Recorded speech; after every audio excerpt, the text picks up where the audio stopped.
No, I'm not quite too sure. No, we're good? All right.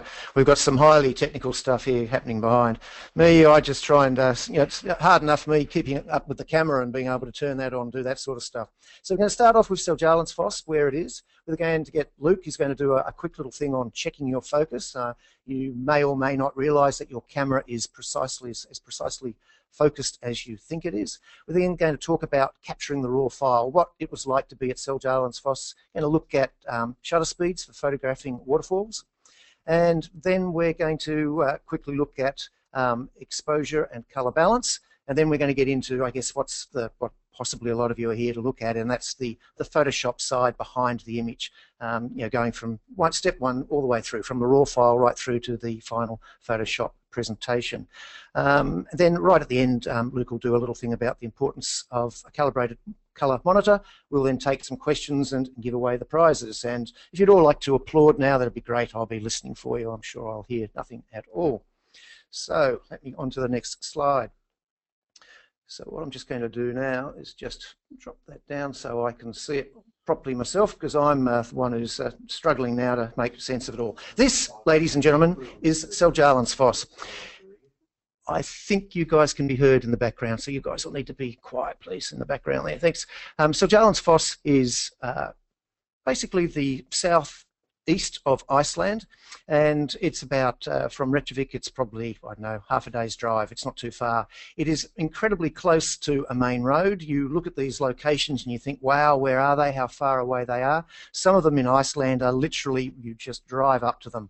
I'll show you another picture here. Here we go. You can sort of see there in the distance how the plains, it's very flat.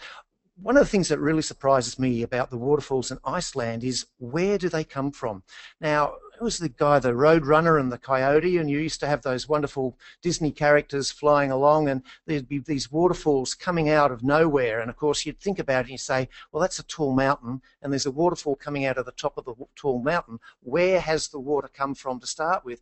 And it's a little bit like this in Iceland, where you drive around the coast. It is flat as a tack, as you can see there on the left of the picture. It's completely flat, and then there's this, this cliff goes up, and I'm sure there's a lot behind. I've never been up on the top to have a look. Goes on forever, and the water just pours over. So actually getting to this location was very, very easy. You turn off the main road, and you drive up to a beautiful car park, flat lawns across the front of it, and I'll just go back again. Flat lawns, have a quick walk, and you can actually walk up a path, up and around and behind, and then out to the other side of the waterfall. This is another view. So once you can see the viewing station down there in the bottom, that's where most people, I guess, stop. Whenever I go to a location like this, I'm looking for a slightly different angle, or an angle where I can fit everything in. In this case, vertically challenged. I've got a photograph that is vertical it's a wide angle. It's the equivalent of a 14mm, 15mm on a full-frame DSLR, and I wanted to be able to get the top of the waterfall and the pool down at the bottom. I wanted to get it all in, and so I walked back up the hill behind me in an effort to try and find a location that was a little bit different. However, I've got to say up front, you only have to do a little bit of a Google search, and you'll see this angle photographed quite regularly. So as we walk around, you can see you get quite close. You can see the little path tacking around there over on the right. There's a little, in amongst the green up towards the edge of the rock, you'll see a little black line, and that's the path that you get to walk along. This, because it's such a wide angle lens, it sort of makes the place look, I guess, bigger than it really is. Way in the distance there on the far side, I don't know whether you guys get to see my pointer, but over here on the left you do. There are other people walking around, so it gives you like a sense of the scale. But this footpath along here, that's, I guess, one man, one woman wide, so to speak. So it's very accessible. We're here at around about 10:30, 10 o'clock, 10:30 at night. May is the time of year, and basically the sun doesn't go down until around about 10:30, 11 or so. So the sun's coming down, and it's just shining directly into the waterfall area there. We've got a little bit of interest happening in the background there. Could we just kill that noise for me, pretty please? Because it's hard enough making myself understanding what I'm saying. Okay, so what I'm doing is just taking you for a quick walk around the waterfall. and we're walking in and around behind. I can hear myself talking in the background. Thanks, Luke. I don't know what was going on there. We've got more technology in this place in the KL boardroom than you can point a stick at. So we're walking around, and the next step you'll see just where the sun is and how close it is to the horizon. So the sun is basically in there. You can see all the water coming through. I was expecting Batman's cave to be behind me, but I can assure you it wasn't there. And it was just wonderful being there. Very wet. You can see down here in the foreground that it's quite damp. You can see the sheen of the water off on the footpath. I would imagine when the wind is blowing directly into here, that it would be rather difficult to shoot from. As it was, the wind was going more or less from left to right of screen on this particular day, and I'm going to get into that in a little while, but now I'm going to pass over to young Luke, who's just going to talk about the idea of focusing. So when we get to these locations and we set our camera up and we rely on the autofocus, the question is, Luke, does the camera actually focus where it says it's focusing? And I need to unmute your microphone. Okay, goodness knows how I've got to do that. I've got this huge panel here, and where do I do that? So I've got... Here we go, screen, audience view. Maybe just come and talk on this microphone might be quicker, because otherwise we're going to look like we don't know what we're doing, and let me tell you, I do not. Okay, you can hear me okay? Yep. So what the lens cowl is it's a device allowed for checking focus of your camera. So I think this would probably be a good time to actually ask a question of how many people actually have a lens cowl? Or a poll, sorry. If you click polls, yeah, and then select poll.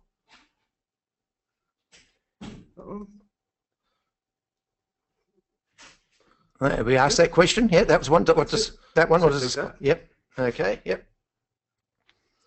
And then if you click live. Oh, okay. Righto. Yeah. So what we're doing now is we're putting a poll up on your screen with a question. And what are we going to do? Some lucky person might win a prize if they answer this correctly. I mean, why am I going to tell you what I don't know at the moment? That's the question with this poll. I think it was let's see how many people actually get it right. Oh, okay. So there we go. Well, we're getting a very high percentage at the moment. That's good.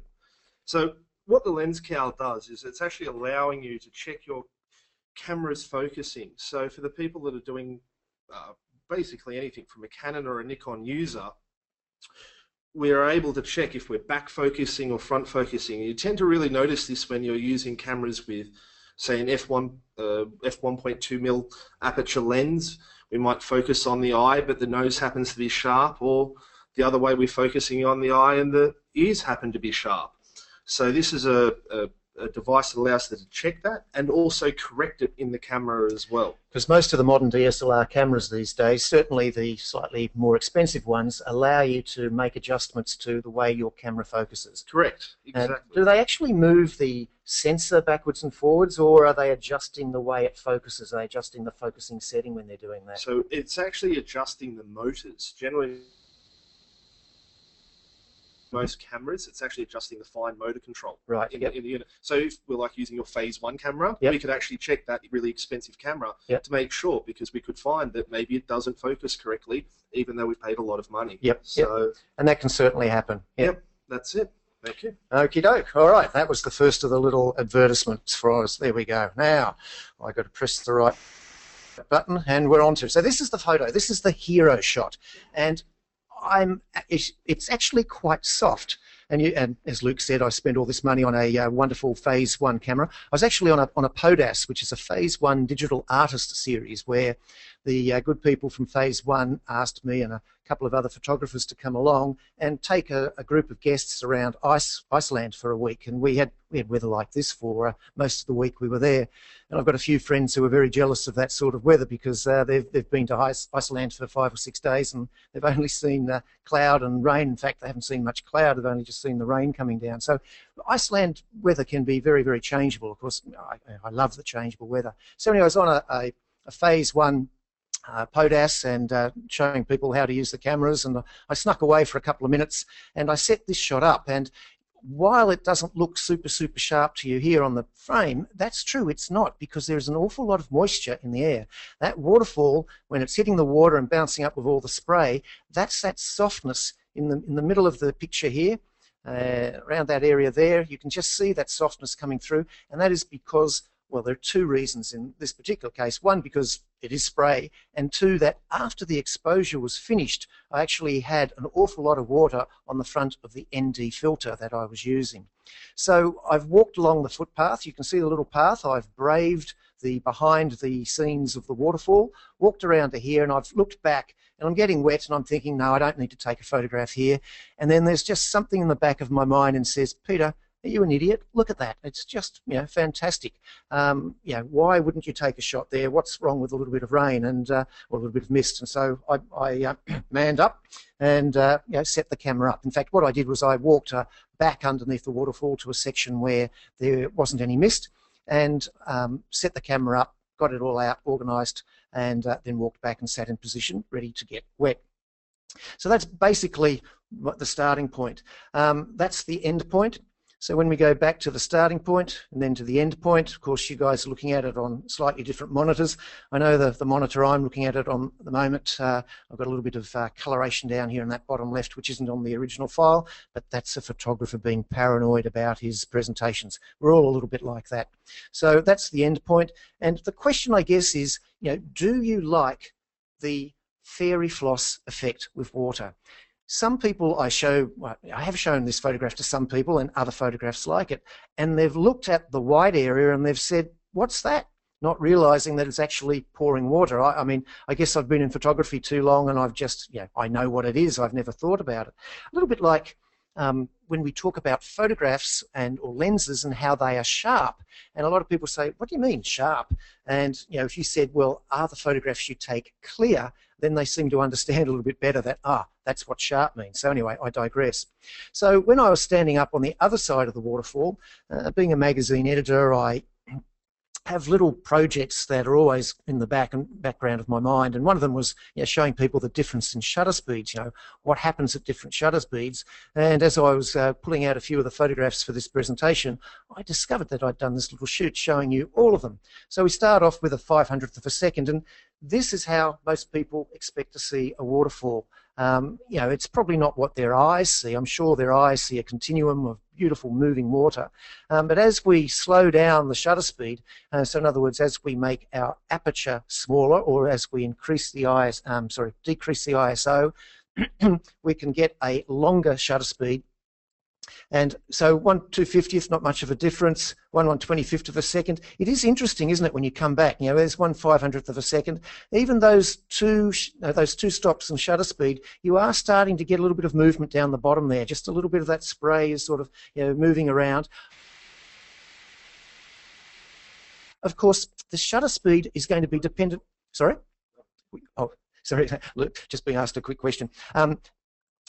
One of the issues that has to do with the shutter speed is, how fast is the water moving? Now, some physicist is going to tell me there's a terminal velocity of, things falling with gravity and all that sort of stuff. I don't understand all of that, but I know that some rivers seem to be going a lot faster than others, or some waves are breaking more quickly. And so the shutter speed is not a precise thing for a particular result. Suffice to say that, at a 500th of a second, you're probably going to get reasonably sharp water. And then when we get down to the other end, when we're getting down to a full second or a minute, etc., well, you're going to get the fairy floss effect. So as we go down to a 60th of a second, a 30th of a second, get down to a 15th, and a 15th of a second is sort of like a little bit of a compromise where you're still getting a sense of the shape of the water. How that when the waterfall, there seem to be these waves, or like there seems to be a build-up of pressure, and as it goes off the cliff, there these wonderful curtain effects as the water drops down. So 15th of a second, and then once we get into the 1/8 of a second, we're starting to lose that.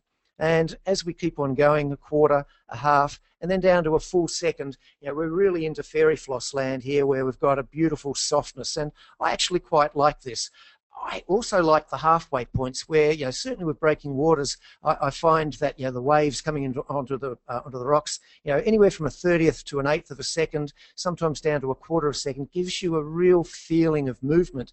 But I find you possibly need to take, certainly with surf and breaking waves, you probably need to take 20 shots to get one where the action and the shape of the water is just right. Whereas once you get down to a full second, you don't really need to worry too much, because that's what it's going to look like.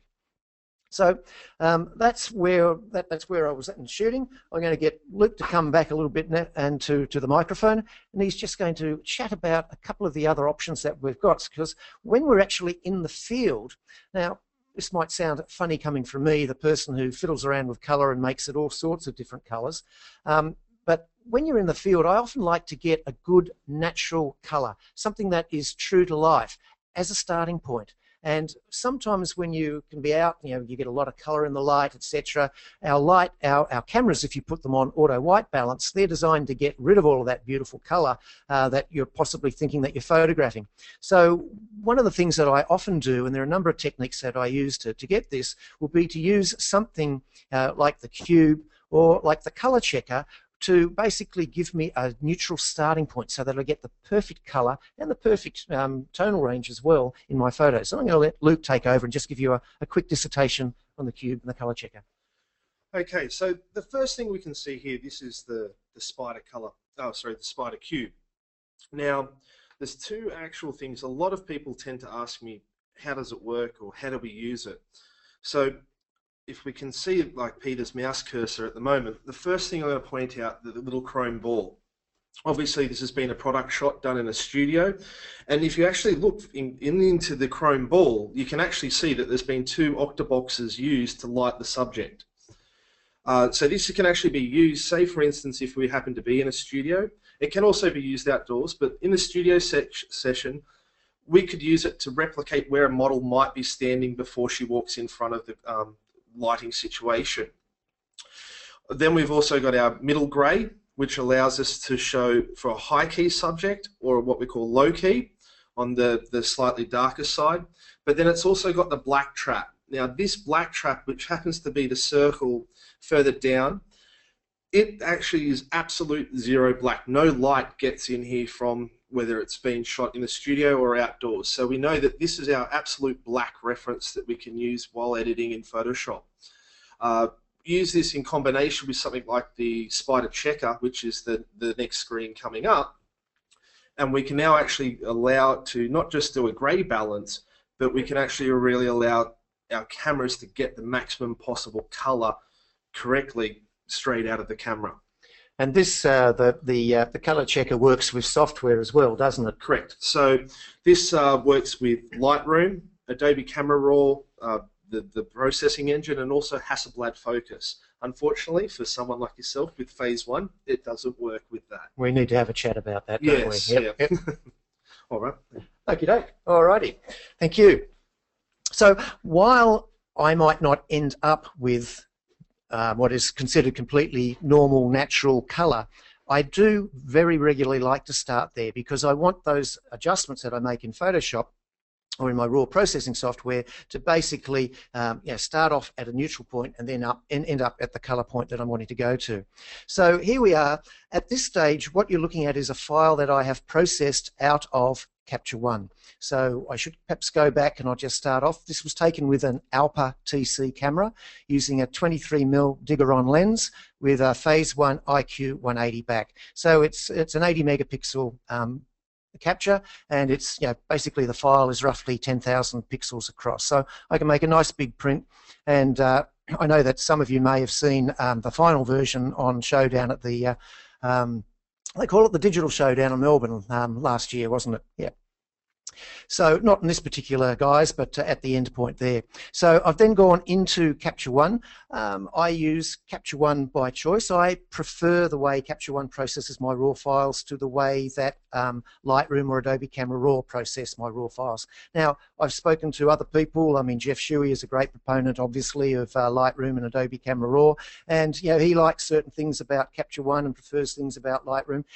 I'll sometimes go to Lightroom for a couple of pictures where Capture One mightn't process it just the way I want it to, but more often than not, I'm in Capture One, and it's worthwhile having a look at that in terms of color and tonal control. So whichever software I'm using, I work to a point where I've got a nice neutral image. I'm not going for lots of contrast. Contrast is easy to add.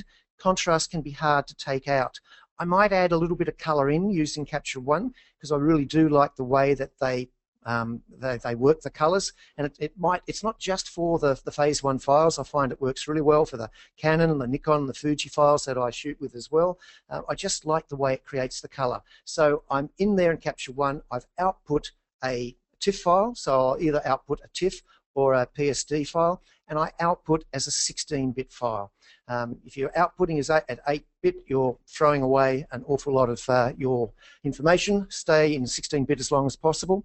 I'm also outputting into a Joseph Holmes DCAM 3 color space. Now, rather than going into that, what I'm going to recommend you do, if you want to go and reference Joseph Holmes, please do, but otherwise I would output into ProPhoto color space. ProPhoto is a nice big color space, and you don't lose anything. Now, there'll be people who sit there and go, oh, no, not ProPhoto, you've got Adobe RGB or Adobe or sRGB. No, definitely not sRGB. We're not going to go into that. This is my workflow, and that's what I do. So that's my starting point. Next point is, and I'm basically looking at working my way through the file step by step. I'm just going to do a little bit of housekeeping here just to move something out of the way. There we go. That's because I was hiding up and I was forgetting what I was talking about. So what I'm doing in the first step is I'm just adding in a little bit of contrast. So I'm realizing that in the first image here, which you can see, there's lack of contrast, and I've explained why, because we've got that mist of water in the air. So just because it's there, I don't expect my viewers to understand that misty look. I thought, well, I need to add a little bit of contrast into it. So that's what I've done. I've added in a curves adjustment layer. For those of you who I'm making a big assumption here, I guess. I'm assuming that most of us are familiar with Photoshop and using curves, or Photoshop elements and using curves and adjustment layers. If you're not, the Better Photography website certainly has a whole lot of things there. If you don't want to, a lot of what I'm doing here you can also do in Lightroom or in Capture One, just using the adjustment brush or their equivalent of layers. And so it's not super complicated, but there are a few little things which I do which are a little bit different, and you just definitely need Photoshop or Photoshop elements to do them. So if for those of you who aren't familiar with layers, just sit back and come along for the ride as to the changes that I'm making to the file, to the visualization, what I've captured, what the camera has captured, and what I saw when I was standing there, and what I'm aiming for. Because when I was there, to me it was all about the color, the blue of the sky, the blue of the reflection in the water, the really rich reds on the rock face behind, none of which were actually on the raw file. None, not certainly as a starting point. But they will be by the end of this, I assure you.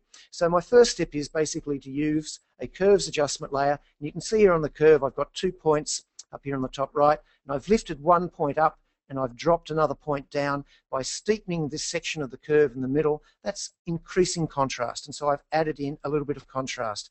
I didn't want to add contrast into the corners of the picture.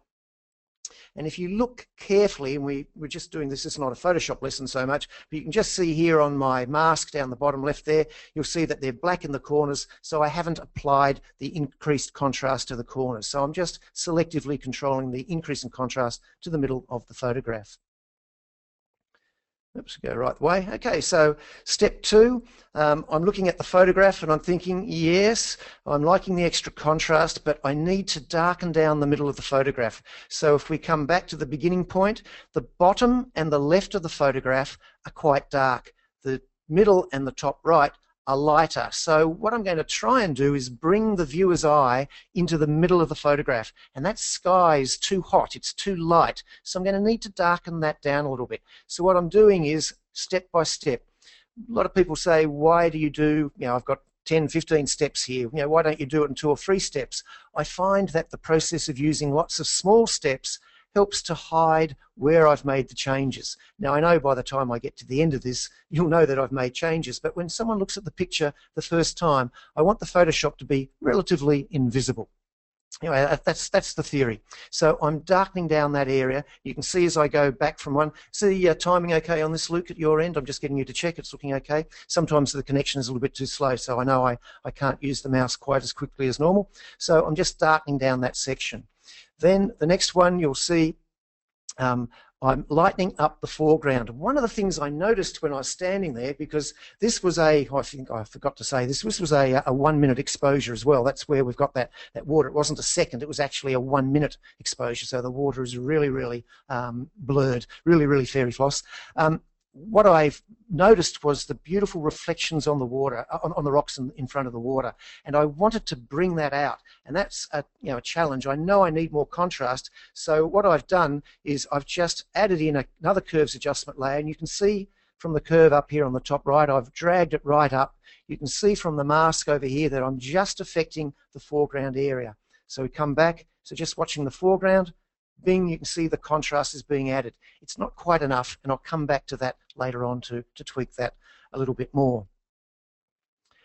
The next one then, I'm lightening up the image, so I've got the overall image looking flatter. Now I want to lighten up and guide the viewer's eye to the section of the image which is most important to me. So that's the waterfall.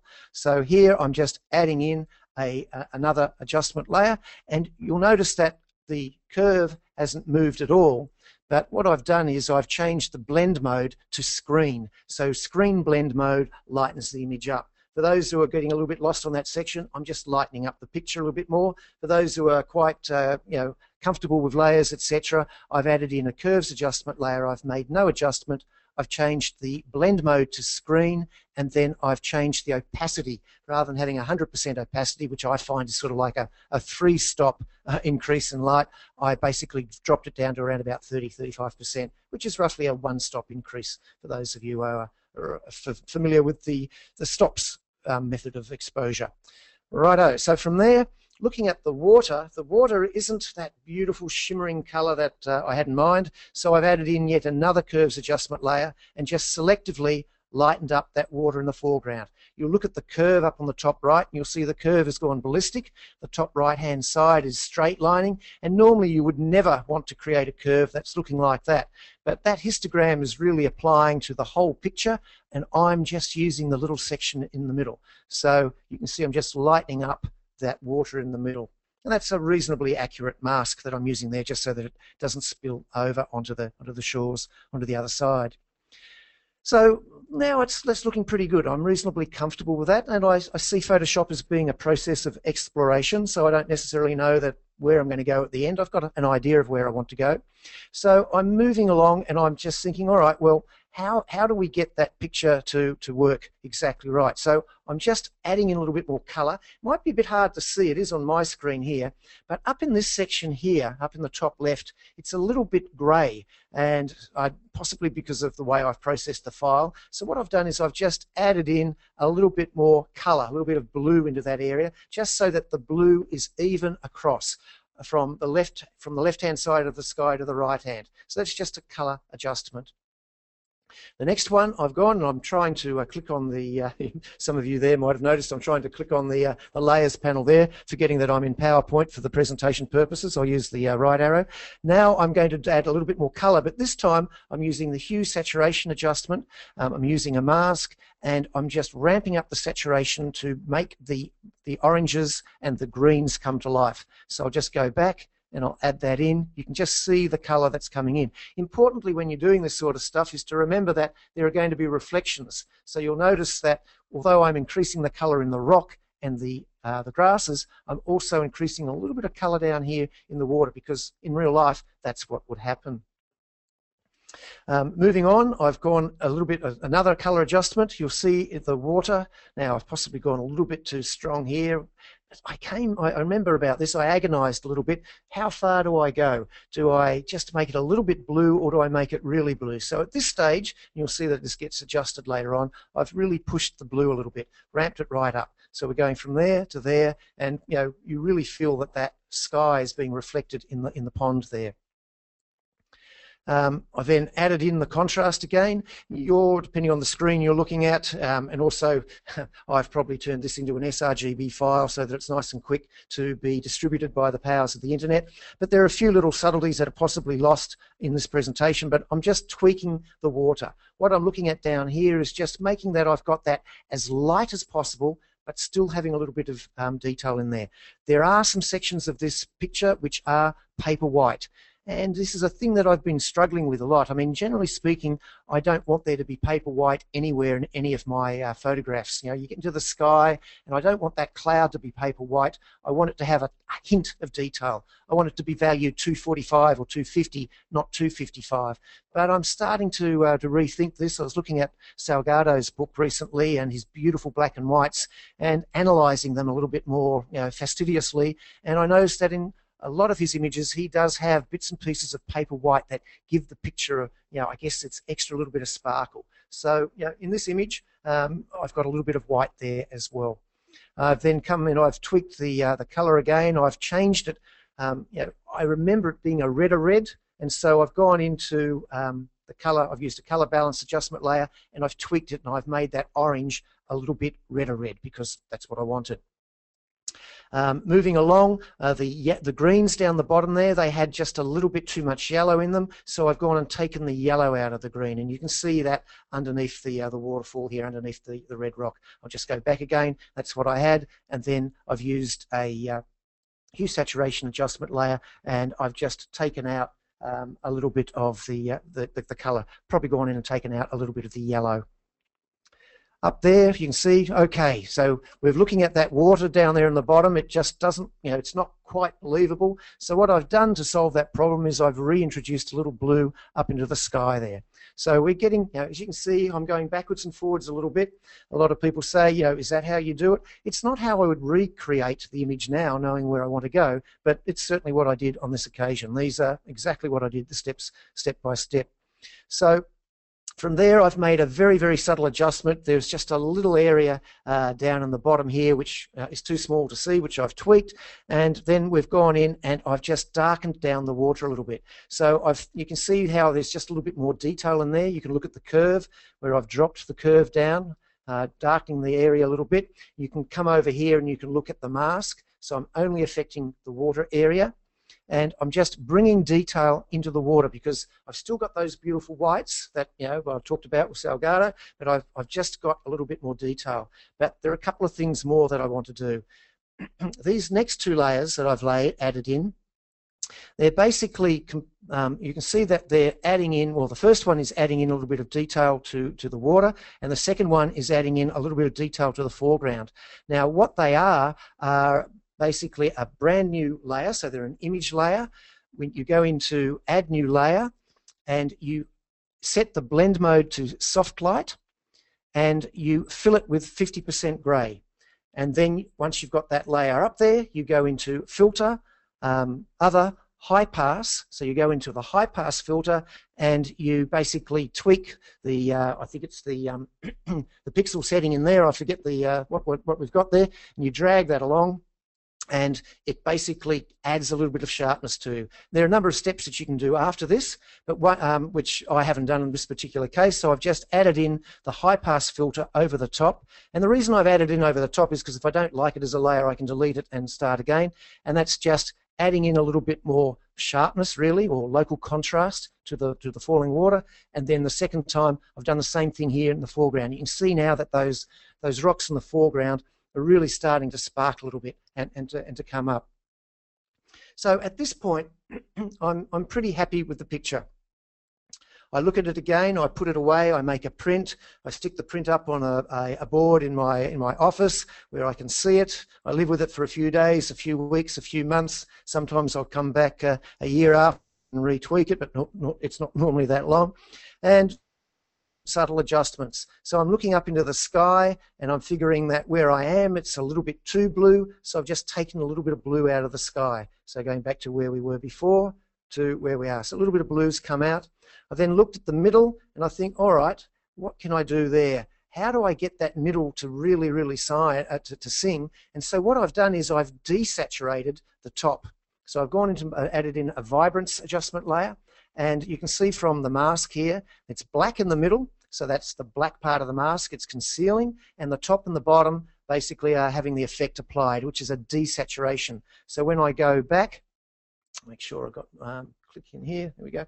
So when I come back to this particular one, there we go, you see there's full color, and so rather than increasing the saturation in the area that I want to look more saturated, I'm decreasing the saturation in the other areas.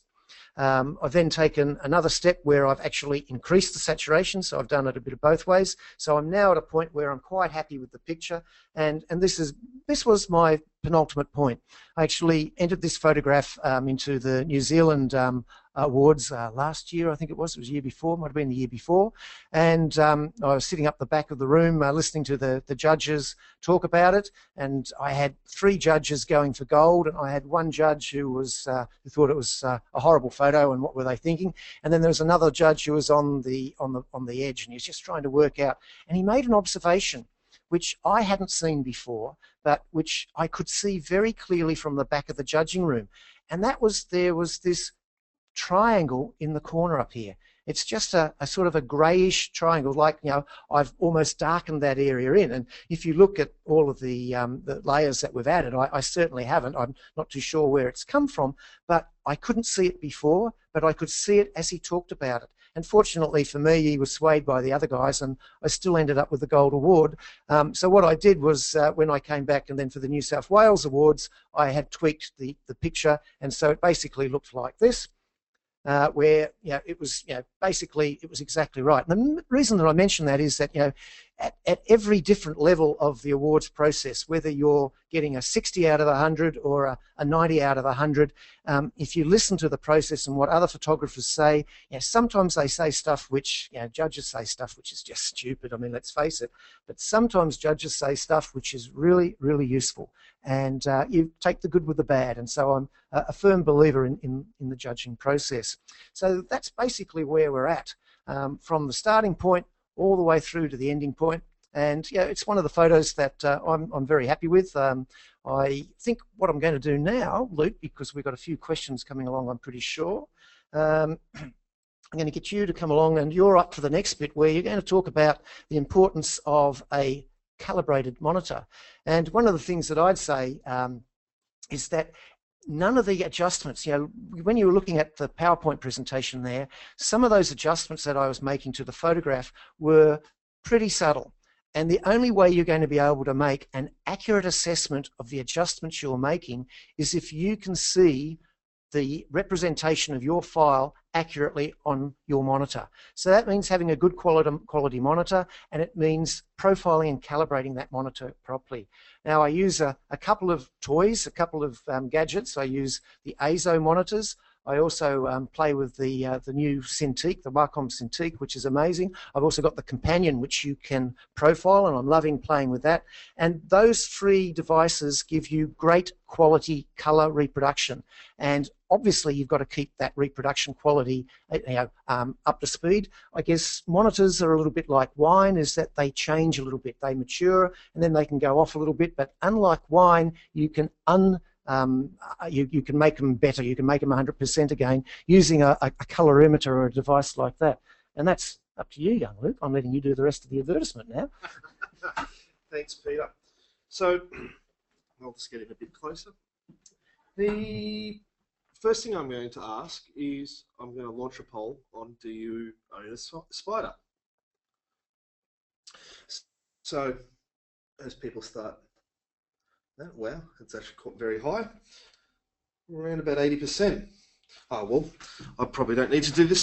So we're speaking to the converted, are we? Yes, by the sounds of it. I'll go through it quickly. At the moment, you can, let me just close the poll so you can see Peter's screen. Is that right? Yep. Oh, that's getting there, aren't we? There we go. Yes, that's right. Yep. So you can see on screen, this is the Spyder 4 Elite. Now the Spyder 4 Elite is the same unit as what the Spyder Pro is. It's just the software, it's the difference. Okay. Yep. So the Spyder 4 Pro will allow us to calibrate projectors. Yep. Have a very fine tuning of our screen calibration. So what do you mean by very fine tuning? Why? What's the difference between that and the Pro? And the Pro. So the Pro has settings such as a white point of 6500 Kelvin. Yep. And a gamma of 2.2. Yep. And we can set our brightness. Yep. Now with the Elite, it actually allows us to set our white point to say maybe 5800 Kelvin. Okay. Start to match papers. Yes, okay, yep. So if you've got a slightly warm colour paper, you might want to have a slightly lower Kelvin setting, and so you can tweak it that way. Correctly. Yep. Okay, yep. And also go in and have things adjusting black point. So we get our contrast ratio right for papers. Yes, yep.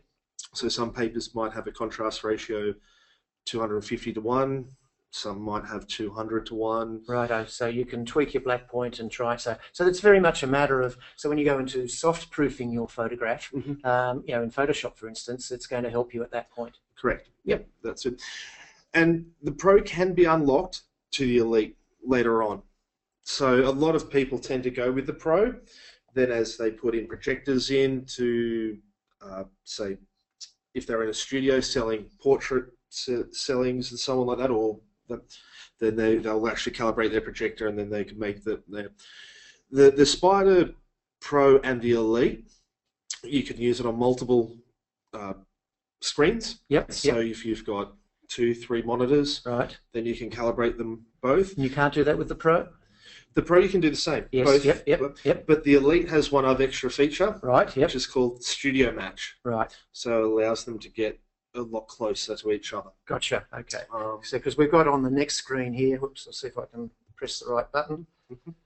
There we go. Because we've got the Pro. Because I know that you know, there's the third one as well, isn't there? The Express. I don't think the Express. I mean, for the people that I imagine are listening to this and looking at the list, I can see a few. I mean, I don't think the Express is the right product for them because it's a little bit too limited. It's really the Pro or the Elite that we've got to look for, I would imagine. How I'd look at it is if you're semi-professional or professional or a very high-end amateur, then I'd look at a Pro, because you've got a lot more ways of going with the product. If you're, say, a mum that's just using PhotoLab, like then that's all. An Express will be fine. Fine. Yes. Okay. Yep. Okay. All right. That's cool. Now, one thing, just quickly with these two devices, if we happen to be using an ASO screen like what Peter had mentioned before, we can use this device using the ASO Color Navigator software. So we're not actually having to buy any extra colorimeters if we end up buying one of these really nice monitors. Oh, right. Yep. Okay. Yep. Cool.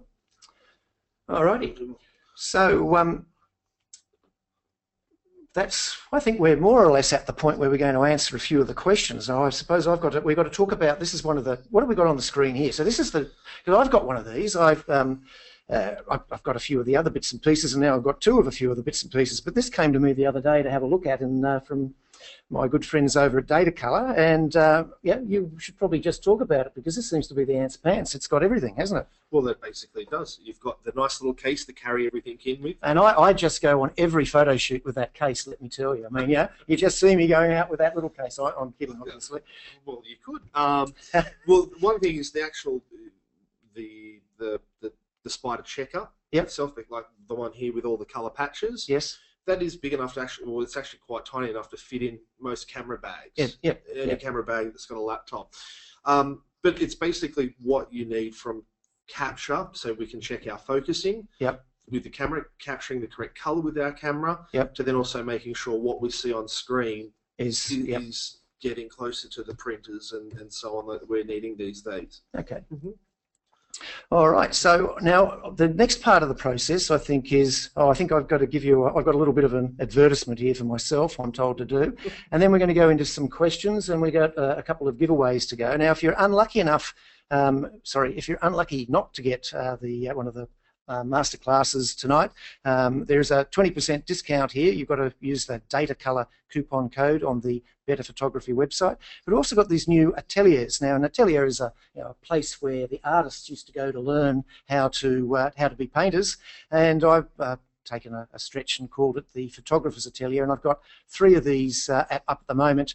One which is similar to, you probably don't need to go and buy the Seljalandsfoss one now because you've just heard me basically do the same sort of dissertation, but I've got a couple of others there, a couple of other great photos from Iceland, and it'd be really keen for you obviously to buy it, but that's from my point of view. But if you do, would also be keen for your feedback at any stage, so that's great. Now, we've got a few questions. Good. I was glad you've got a bigger screen because I'm looking at it on my little screen. You've got it on the bigger screen. And I will just move that across so that we can see them all. And I can see one question there, which was possibly easy to down the bottom, which was, do I ever use two exposures? Where was it down here? Do you ever use multiple exposures to control your exposure in an image and then use layers and masks? Yes, but possibly not quite as much as some people. The reason I say that is simply because when you're using a medium format back, such as the Phase 1 or the Hasselblad, because they've got bigger pixels, etc., you have a 14-stop dynamic range, so that I can take a photograph where there's a difference between the sky and the foreground or the landscape, and I might not have to have two exposures because I can just use Photoshop and I can bring back the detail without any problems at all. I have to say, having played with the Nikon D800E, that has also got a remarkably wide exposure latitude. I'd say my phase has got 14 stops. I reckon the Nikon's probably got around about 12 stops, quite impressive. The average DSLR's probably got somewhere between 6 and 9 stops. And so if you're using DSLR cameras, you may find that, yes, you've got to take a photograph for the sky, an exposure for the sky, and then an exposure for the foreground, and join the two together. And I'm quite comfortable doing that. One of the other things I didn't mention, though, in terms of double exposures, like this shot of Seljalandsfoss was a 1-minute exposure. Now, what I did do was I took two photographs. I took 4 or 5, but I took 3 or 4 shots at 1/1/250th of a second without the neutral density filter in place. That way, this is all tripod mounted, it's not going to move, so I'm very careful not to bump the camera, but that way I've got very, very sharp photos of the rocks if it's needed. I then put the ND filter on and I took my 1-minute exposure so that I can open both of those photos up, process them both out, open them up in Photoshop, and then if necessary I can basically just rub in the blurred water over the top and I can get the sharpness. What I find is that sometimes in a minute, and when you're shooting with 80 megapixels, it doesn't take much of a movement for there just to be a fraction of camera shake and the image just isn't quite as sharp as you want it. And so I find that that's a good form of insurance. Okay, what have we got? So that was a pretty good question. How are we going with we working that out? Because I picked that one up. So we're going to say that's a number 1 for a giveaway. I reckon that question deserves a masterclass. So we just got to make sure who was that? Did you get rid of that one? Yeah. You get rid of that one? Oh, we'll find out. Okay. So the photographer who asked that question, that's for you. I might have it over here, might I? Do we? Anyway, we'll work that out. Okay, next question.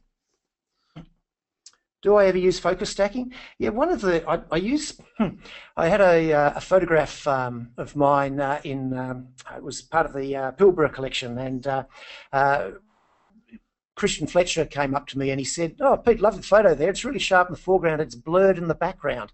And one of the things that I actually like is capturing an image where the foreground grasses, or in this case, it was a big plinth of rock, is really, really tack sharp. And the background is just a little bit soft, just a little bit blurred, a bit out of focus. And it's a technique that I like. And Christian was giving me a hard time about it. And I just, just dismissed him because, I don't listen to anything Christian says anyway. But then, funnily enough, we're at the exhibition and someone else came up to me and says, "Oh, Peter, have you heard of focus stacking? It could solve the problem for the background shots that aren't in focus." So, yes, under duress, no, I do use focus stacking.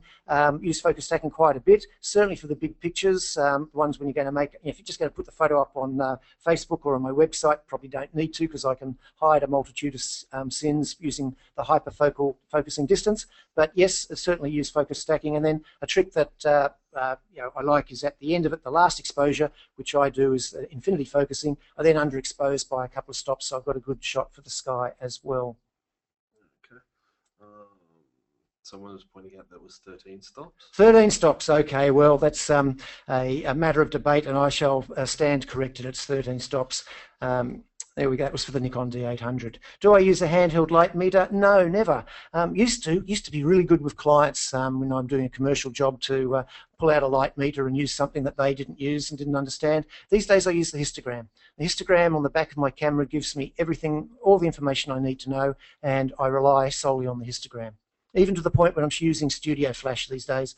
I've been doing it long enough where I can guess roughly what the exposure is going to be, and if it's not right, well, I'll take a couple of shots and eventually it is. Tilt shift lenses with the phase one. I've used the Schneider 120, which is more of a lens for studio and product photography than anything else. With the AIPP that I've got, I don't have the tilt shift option on the lens that I've got because it's so wide, it doesn't really allow much.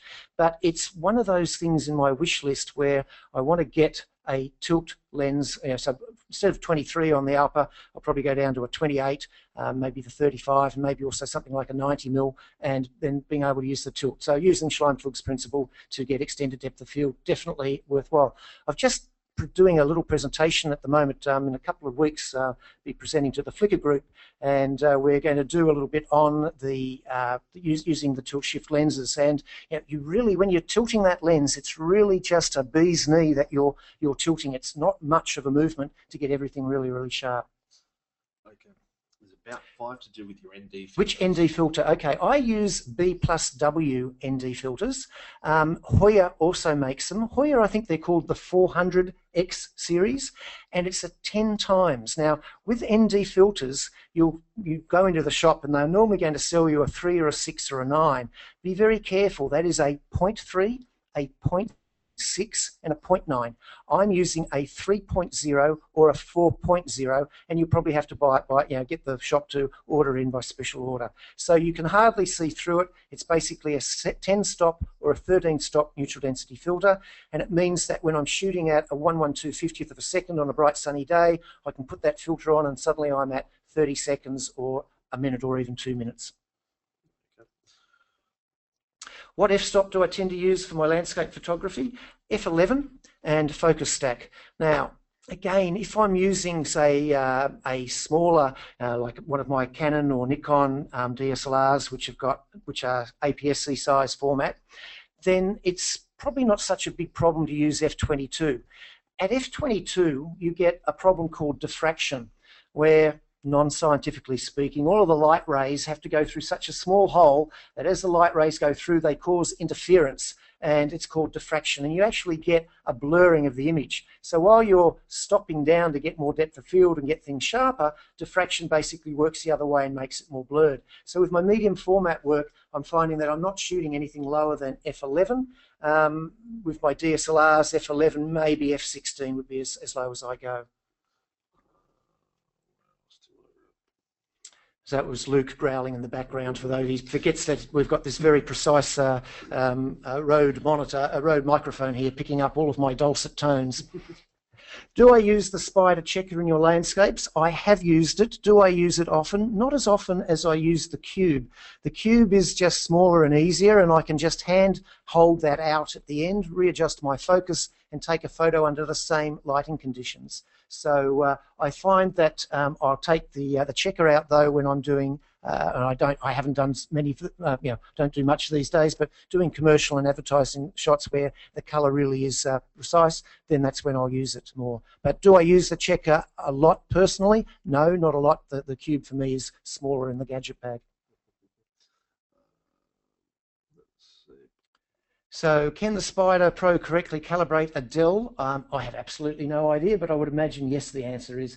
When you get the Spyder, it comes with some software as well. And software is great because you put it in, load it once, it's there forever. You double click on it, opens up, it says, oh, you've got your Dell U2413 computer, monitor, righto, answer a couple of quick questions. If you don't know the answers, you basically just say yes for default, and it says, righto, going to work, have a cup of coffee, comes back, and it has loaded the new profile into your computer and set it so that your computer is automatically profiled and calibrated, and the monitor, I should say, is looking 100%.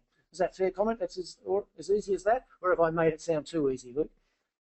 No, you can run with that. It depends on how far do we call correctly calibrate. Right, okay, yeah. Which is, for this, I think, webinar at the moment, it's going to say it's a bit, how long is a piece of string? Yep, fair point. Yep. I think one thing for the listeners to remember is that there are some pre-recorded webinars already up there to do with how to use the Spyder checker. Yep, there are indeed. How to use the Spyder Pro, the Elite software. So maybe after this webinar, if they've if there's nothing else on TV, I know, what is it? So My Kitchen Rules is on it currently at the moment. So Right, everyone don't leave yet. But this webinar is also being recorded, so we'll hopefully have it posted. My darkroom rules, mate. Yeah, my darkroom rules. Hey, there we go. Yeah. Now I've just got a quick one. Do you use a linear ND or a circular ND? Most of the ones available today are circular because it has more to do with the autofocus system than anything else. So I do use circular because that's just what I'm sold. If you've got a linear, turn off your autofocus, it'll still work okay. Oh, wait on. Hold back. Linear ND, I'm going mad. They're just polarizers. I've got no idea whether my ND is linear or circular. What are they?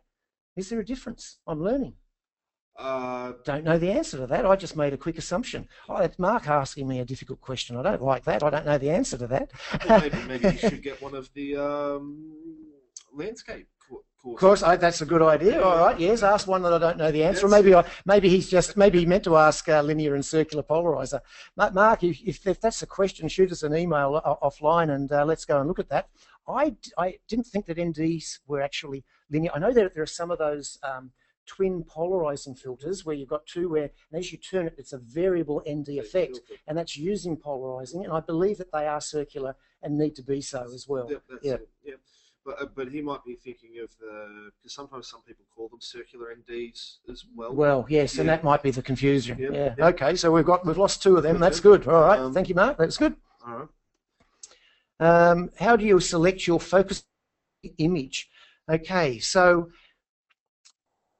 in this particular, it depends on the lens that I'm using. So you've got the hyperfocal focusing distance. So in other words, simply speaking, when you've got depth of field, so I'm shooting at f11, I've got depth of field. If I focus at infinity, I've got depth of field being wasted past infinity. So if I focused at, say, 100 feet, chances are depth of field will go from 100 feet out to infinity, and so I'm using the maximum.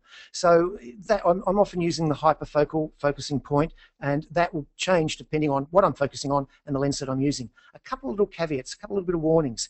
If you're using a camera like, I've been using the Nikon D800E quite a bit lately, that's got 36 megapixels. You can see all of the little problems, and what I found is that whereas depth of field used to be fine for a 20 megapixel sensor, for a 40 megapixel or an 80 megapixel, all of a sudden when you make a big print, you can see all of the problems. So that's, if I've got a photo that I think is a killer shot, I focus stack everything, even though I might only use one frame. So I'll start off, I look at the frame and I focus on something that is, normally it's down the bottom of the frame as close as possible, and I just focus ding, ding, ding, ding, so I'll take 5 or 6 shots, all at slightly different focus points, and then, as I said, I'll possibly underexpose for the sky if it's a classic landscape type of situation. So for my landscape work, that's how I work. Do I sharpen for different print media? Yep. Again, shooting with medium format, I've put photographs into competitions where I haven't sharpened them. I've basically just taken the file out and I've just put them through with the default sharpening which comes out of Capture One. I've added no more sharpening. I'm sure that something wonderful happens in with the Epson printer that I'm outputting to, whatever it is, the Epsons or the Canons. And what I found was that people would come up to me and say, oh, that photo looks too sharp, and I hadn't actually applied sharpening. So I've actually softened images on occasion, depending on where I'm putting them and how big we're making them. I was making a 20 by 25 centimeter print from an 80 megapixel file, so maybe that was part of the problem. So do I do it? Yes. Do I have a simple recipe? No. I do use Nik software. They've got a Sharpener Pro out, and I find that I use that, and then sometimes I add that. You can add it in as an extra layer on top, and sometimes I knock it back 70 or 50% and just apply that. It's more a matter of suck it and see. I'm quite comfortable having it slightly less sharp than slightly too sharp. My favourite landscape location? Oh, geez, the next place that I go.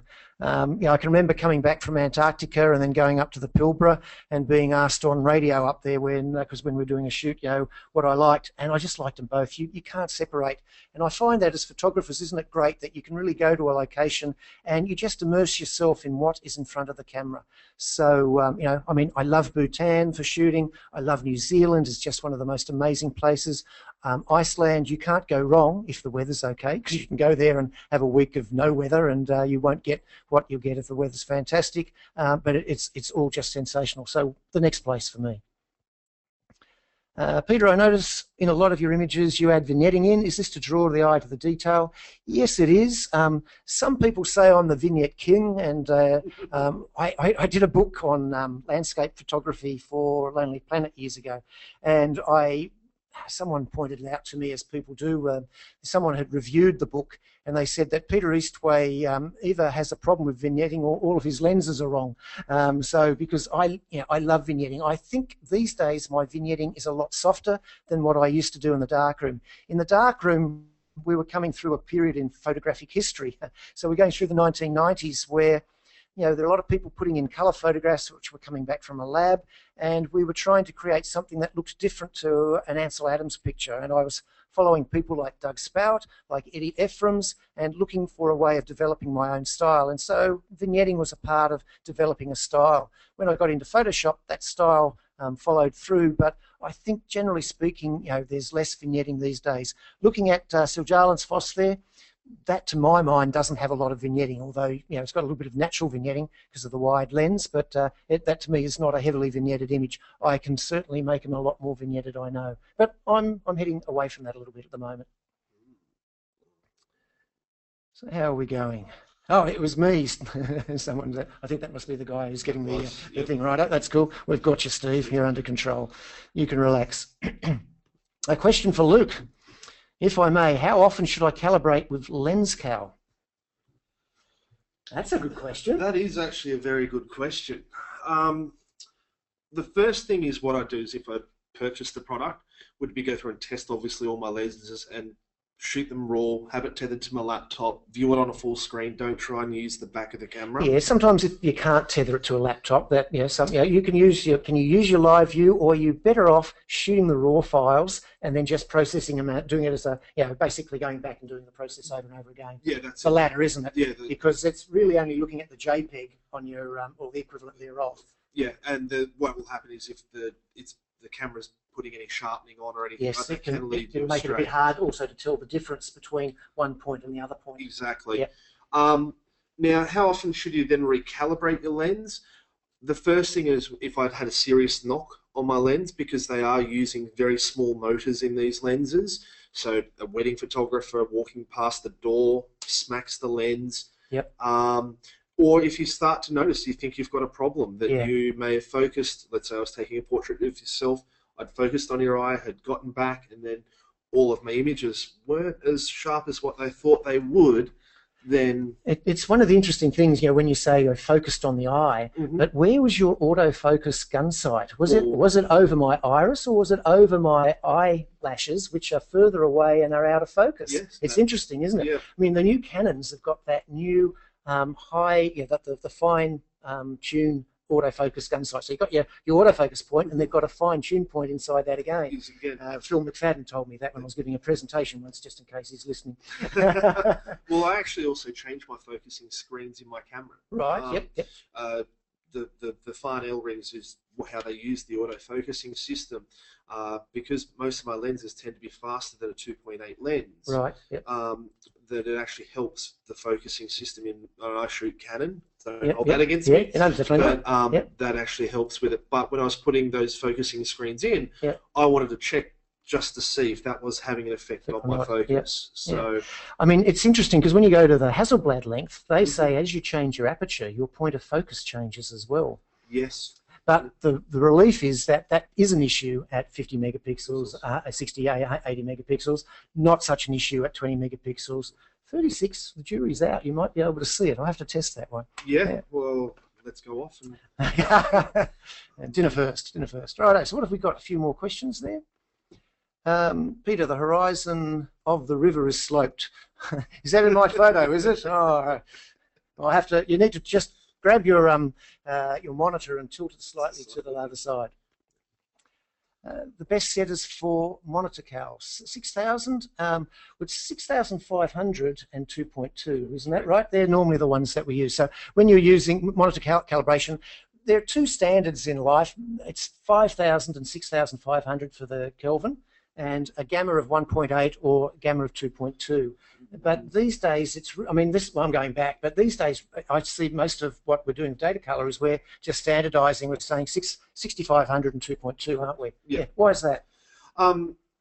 Okay, so the gamma, first of all, Apple used to use a gamma of 1.8. That's right. So, but now anyone that's using 10.6 and higher, yep, they are now actually running a gamma of 2.2. Yep. And 6500 Kelvin, it's close to some of these papers that it can contain optical brightness, like your Ilford Smooth Pearl, Canson Satin papers, Epson Premium Luster. They have a white point of around about the 6500 Kelvin. But also, we've got to remember when we're going to things like mini labs and so on like that, where we don't have control of the printers. And they're printing on that high gloss paper. Yep. That's, again, so it just becomes a flat out, this is it. For people where they have got their own Epson printers and so on like that, you can go in and start tweaking the white points if you had something like the Elite. Yep. Or you know what the white balance is of that paper. Okay. Yep. All right, I can see there's another question. Do I overexpose your images to eliminate noise in the blacks? I don't get much noise in my blacks, but yes, I do from time to time. And as I say, if I've got a winning shot, underexposed by 2 stops, overexposed by 2 stops, just make sure you've got all the information there because you might not get a chance to go back. What have we got? Spot meter or cameras metering. I don't actually use either. I just use the histogram. So I do use the RGB histogram. I mean, if you've got your histogram just showing as a black and white image, then it's an average of your red, green and blue channels. So switching over to the RGB histogram, which I think all DSLRs give you the option to do. If you're photographing a blue sky, the histogram in black and white might look fine, but then all of a sudden, if you look at the blue channel, that's clipping and there's a problem. Of course, the new RAW processors can help you out there as well. But yeah, it's good to get good image information to start with. Do I remove objects from my images? Most definitely. To me, photography, I'm not a journalist photographer, I'm more an art photographer, and I will squish, I will squeeze, I will take out objects I don't like, I will even put in objects. I had a photograph of was at Sugarloaf Rock, and I couldn't get my mate Tony Hewitt to walk down and stand on a rock, so I had to strip another photo of him and put him in there later on. It was big seas, big 20-foot waves breaking over the top of the rock. Well, we've got a few questions here. How are we going to go? We're not going to be able to get through all of these. I'm just letting you know, so I might make my answers a bit quicker and see. Am I based in Sydney for the masterclass? Yes, but the masterclass is just an online course, so that's nice and easy. You can do it wherever you like. The orange of the rock and the blue and the water is to give an intentional. What's this one from David? Temperature contrast to... Yeah, I guess it was. I wouldn't say it was intentional, David. Thanks for saying it was intentional. I just did it because I thought it looked good. That was the honest answer. But it does work that way. That's very true. I seem to make most of my adjustments in curves, which gives you great control. Is that your standard process or just with this image? I probably use curves for 70% of my adjustment layer. So that's true. I love curves. Do I need a bag carrier? Yes, come along, Mark. All it will do is cost you money to come along with us on one of my workshops. That's no trouble at all. I seem to love depth of field. How critical is in your mind? What's that one?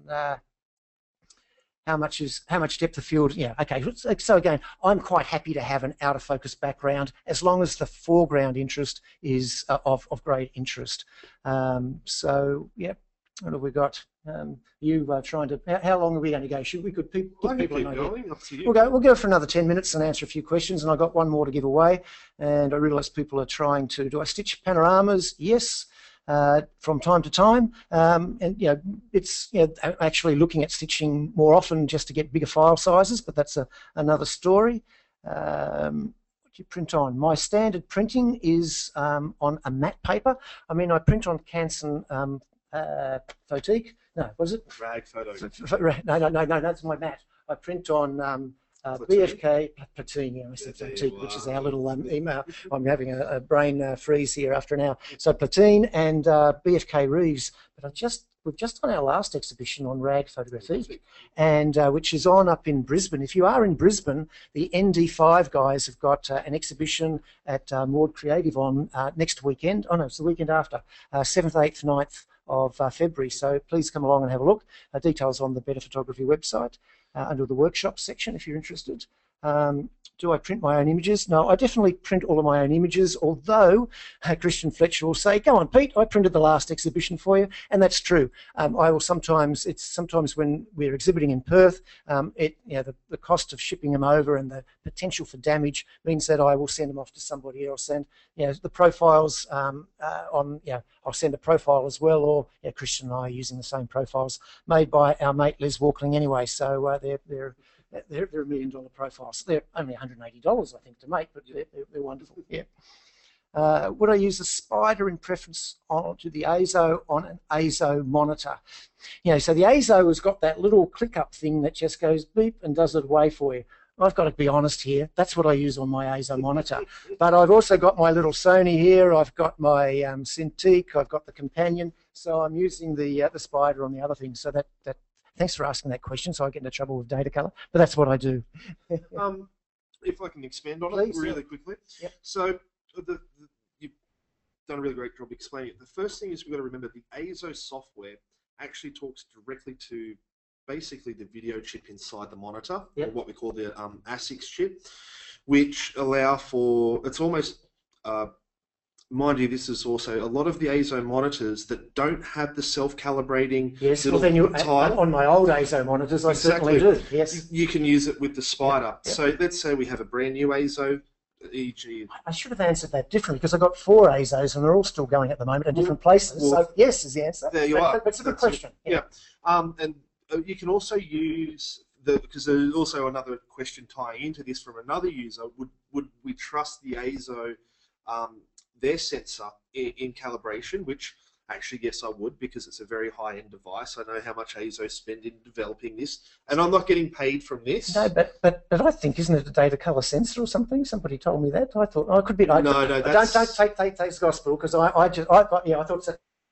thought that was what you were going to say. That's the AIPP software. Oh, okay, right. But you can also use your Spyder into what they call a correlation function, where they both check each other. Right. So if you think the device in the ASO's out, you can use the Spyder to cross-reference it, and then vice versa. So that answers both questions. Okay, alrighty. So quickly down, do I use manual focus? I'm using manual focus a lot more now than I used to. But when you're using the AIPP, you only have manual focus. The AIPP in the Phase 1 is one of the most expensive camera outfits you'll get, and you get no focus, no exposure, no nothing, but you get a nice photo. Okay. So what have we got? Does the masterclass show breakdown of images in Capture One as well? Some, yes, it does a little bit in Capture One. It does mainly in Photoshop and Photoshop Elements as well. Ability to calibrate a Mac laptop when on the road. There are certain limitations in calibrating the Macs, aren't there?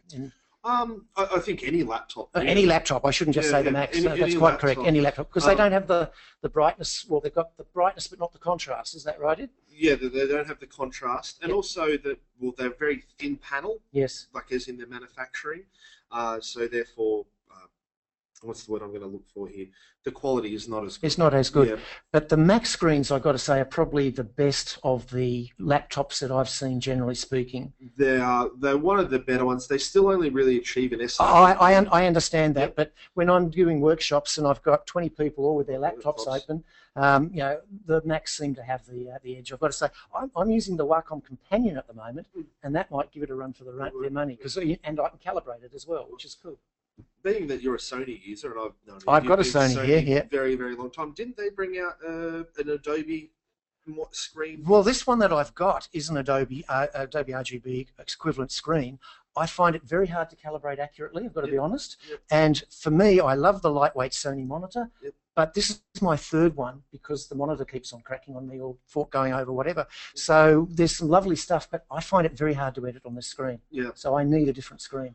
Look, myself, if I'm out on location shooting, I do quick color adjustments. Yes. I've got normally a Spyder checker or a cube in the shot. Yep. But when I get home, that's it's got to be back at home or in the studio. Yep. Okay, so let's just run quick down sharpening techniques. The sharpening technique I use for web images, just very quickly, on the Better Photography site, for instance, I will post a 1000 pixel across image, and then I will say reproduce it at 500 pixels or 700 pixels. I find that giving whatever software you're using on the web more pixels than it needs gives you a better result. That's not always possible, but that's my only secret at the moment.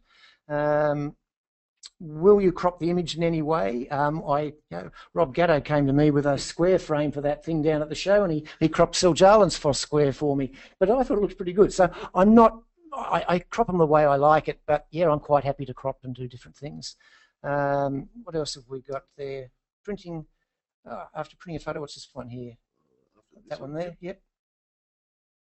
Have I decided to make it? Yeah, so the question is, after printing and putting it up on the wall, do I make changes all the time? And that's why I like the layers workflow, because I can go back to that file. I don't have to start again. I can go back to a particular layer and just adjust that layer, and my changes can be quite quick.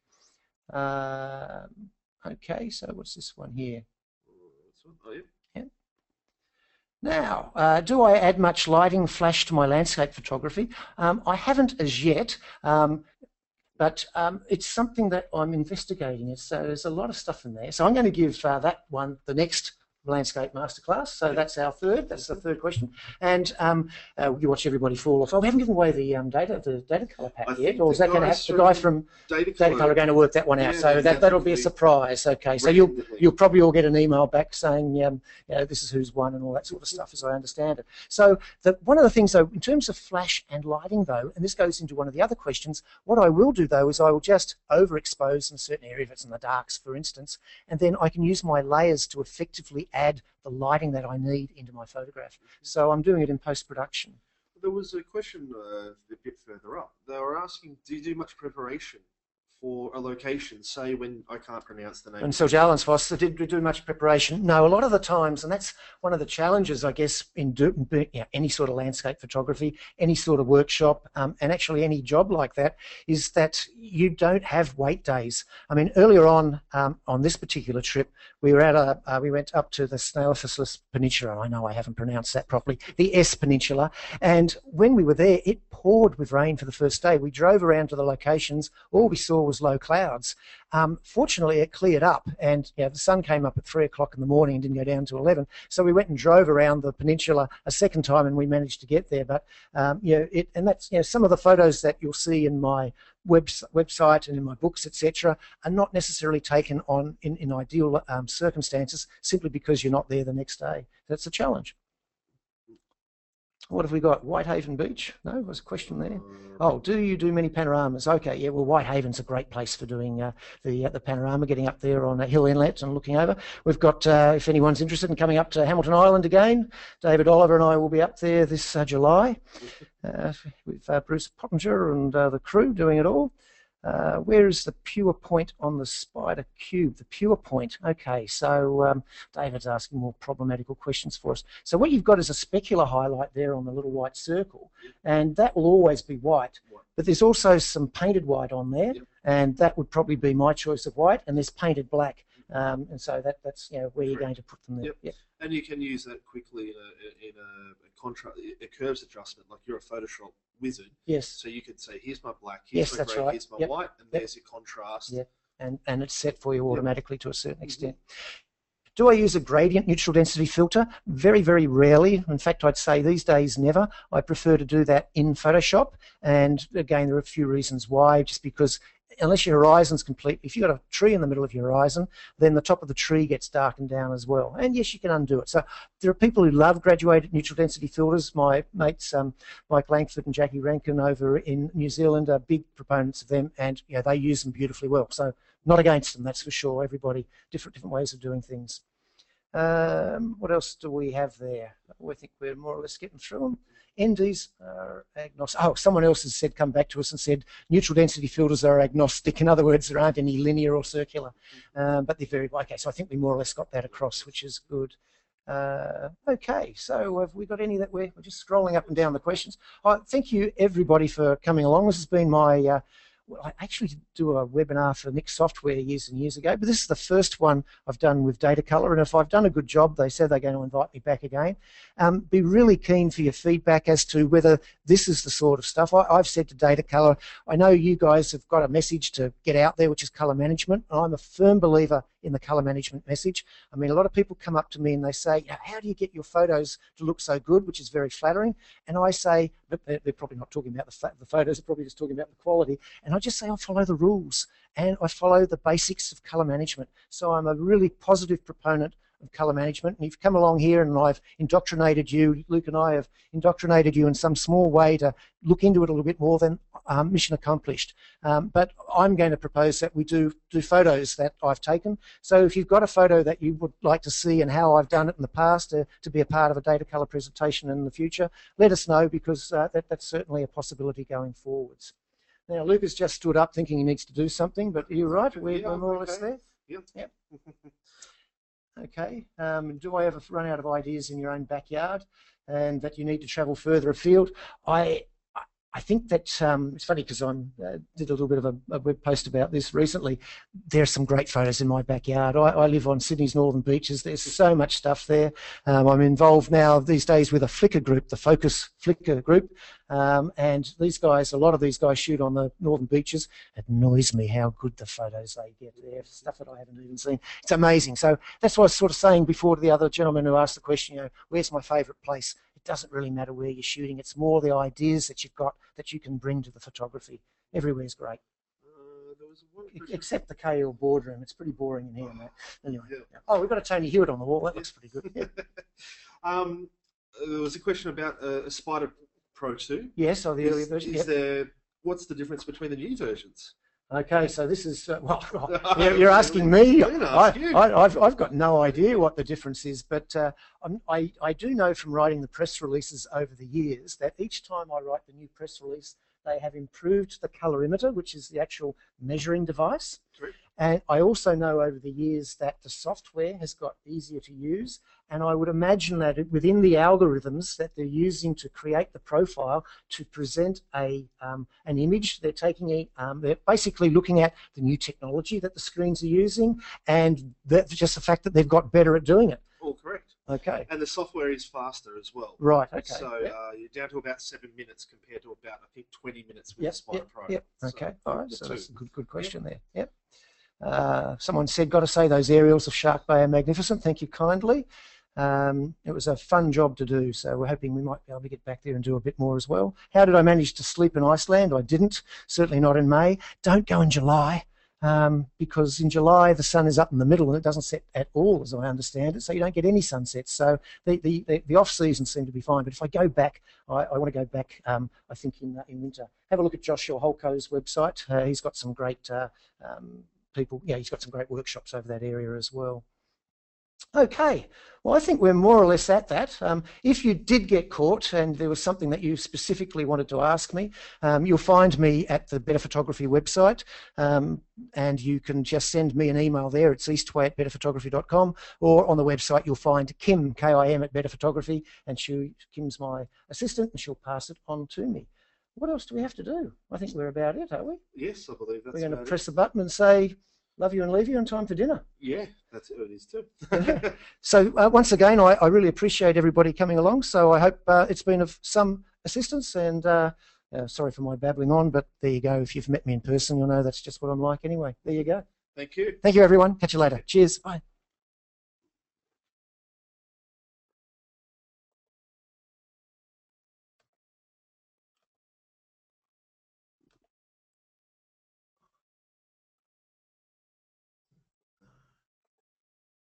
That didn't work. And just in case we're still on, that doesn't work. We're trying to stop it. So, here's a good one. Stop showing screen. Well, that's a start. And that's odd, isn't it? Let me go here to full screen. Lots of people are laughing in the background. You still got noise. Yeah, we know. We're trying to turn the blurry thing off. Whoops, can't swear online. Oh, we can. Webcam, studios. So there's the microphone.